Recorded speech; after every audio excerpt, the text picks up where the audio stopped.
ગુજરાતમાં સફાઈ કામદારોની વેદના સાંભળનાર કોઈ છે કે નહીં તે સવાલો ઉઠી રહ્યા છે. ના તંત્ર કે સરકારને કોઈને કોઈ જ ફરક ન પડતો હોય તેવી ચર્ચાઓ ઉઠવા પામી છે.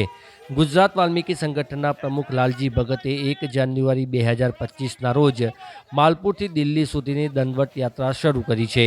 સફાઈ કામદારોના પડતર પ્રશ્નોને લઈને યાત્રાનો પ્રારંભ કર્યો હતો. જો કે હજુ સુધી સફાઈ કામદારોના હિતમાં કોઈ જ ચર્ચા ન થતાં લાલજી ભગતના પત્નીએ અન્ન પાણીનો ત્યાગ કરવાની જાહેરાત કરી છે. મારું નામ લક્ષ્મીતાબેન છે. હું છું લાલજી ભગતના ધર્મપત્ની. મારા પતિ માલપુરથી દિલ્હી દંડવતી યાત્રા કરી રહ્યા છે. આજે 40 દિવસ થયા છે, પરંતુ આ સરકારે નોંધ લેવામાં નથી આવી.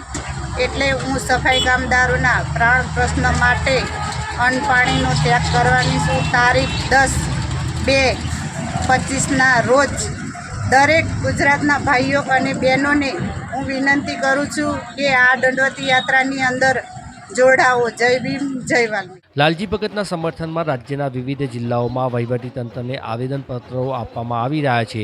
સફાઈ કામદારોના પડતર પ્રશ્નોને લઈને યોગ્ય નિરાકરણ આવે તેવી માંગ ઉઠવા પામી છે. જો કે હજુ સુધી આ બાબતે કોઈ જ વિચારણા કે ચર્ચા નહીં થતાં લક્ષ્મીતાબેને પણ અન્ન પાણીનો ત્યાગ કરવાની જાહેરાત કરી છે. હવે સરકાર આ બાબતે કોઈ ગંભીરતા દાખવશે કે નહીં તે જોવું રહ્યું. ટીમ મેરા ગુજરાત, અરવલ્લી.